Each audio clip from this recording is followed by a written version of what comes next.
Sí. So, John, first of all, thanks a lot for being here today with us in Mexico. It is a tremendous pleasure. It's a dream come true to have you here. It's my joy. Thanks for having me, Spencer. I enjoy you very much. Thank you, John. Hey, the first thing that I wanted to ask you is, who is John Maxwell? Well, I'm 65 years old. I have a wonderful family that I grew up in. My father is still alive. He's 91. Wow. And my mother passed away 2 years ago. They were married for 66 years. Wow. And my father was the president of a university and a great thinker and a positive person. And so he basically taught me what I would call my success principles in life. And I was married 43 years ago. We have 2 children. We have 5 grandchildren. Wow. And I speak and write books and try to help people. So simple. So simple. Yeah. Wow, thank you, John. And you say a lot in your books, you say a lot that people are the choices they make. Yes. So what are those choices that you make daily that make who you really are? I had a mentor, a wonderful man who just passed away 2 years ago, John Wooden. Okay. In the United States, he was known as the wisest coach in sports. In fact, he was named the coach of the century in America. So wow. He was a man of great wisdom. And he taught me, and he would say to me many times, he'd say, John, there's a choice you have to make in everything you do. So keep in mind that in the end, the choice you make makes you. Wow. And he said, you have to understand that we are today who we are based upon the choices we make. Who are our friends? What are we going to do with our life? Are we going to have a good attitude about the things of life? And I found that choices determine our success much more than giftedness or much more than intellect. It's the choices we make. And so I teach a lot. In fact, I wrote a book a couple of years ago on choices and just really tried to help people understand that the book is called Talent is Never Enough. That no matter how talented you are, if you don't make the right choices, you won't do well. So, who can be successful, John? Well, first of all, you have to define success. In fact, one of the things I'm doing today at the seminar is I'm going to define success for everybody this morning. Because everybody wants to be successful, but if I would ask you, Spencer, what do you think success is? And you'd give me a definition. I'd go to your mom and ask her what she thinks success is. She'd give me a definition. In other words, it's very personal. And I think that success is 3 things.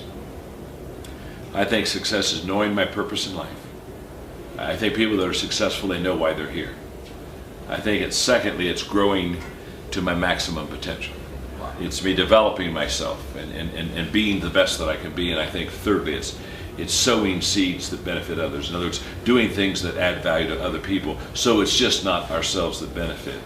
And I'm going to talk about that this morning. I'm going to try to teach people to understand that they can know their purpose in life and they can grow to their maximum potential. And then they need to take that, what they're learning and how they're growing, and they need to pour that into other people's lives. Wow, that's beautiful, John. Thank you very much. Thank you. And what message would you give to a lot of people, because there will be a lot of people watching this interview yes. that haven't found that purpose, that are maybe desperate, that are sad, that are depressed.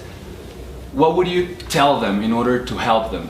Well, I would tell them to read my books. And come watch your seminars, right? Come to my seminar. Yes. Be here. You ought to be here today at this seminar, and that's why you're doing this. The reason you're doing this seminar is to help people, is to help them discover success and help them to find out for themselves what success is in life.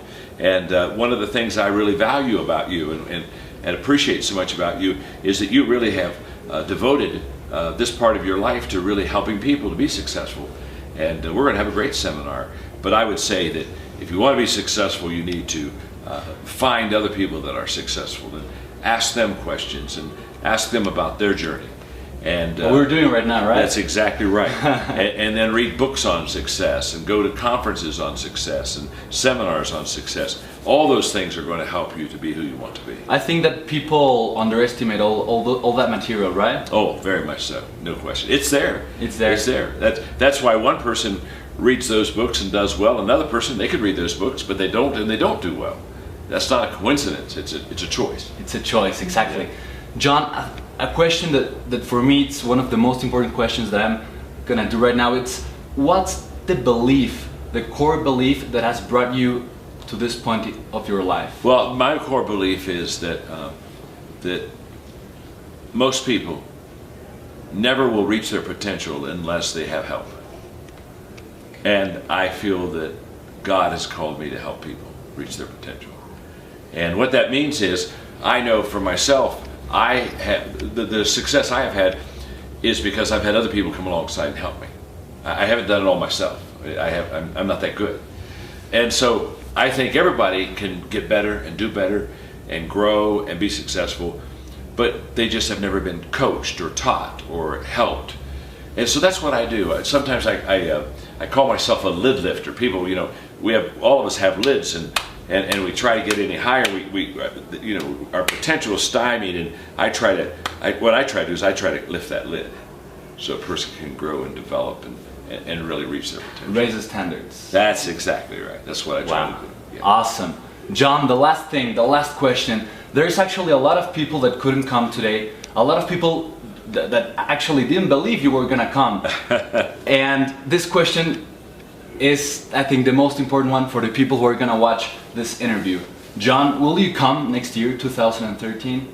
I will only come next year if you ask me to come, and if you are in charge of the conference, then I'll come. I will, absolutely. Thank you very much, That's John. a deal. That's a deal. That's a deal. That's a deal.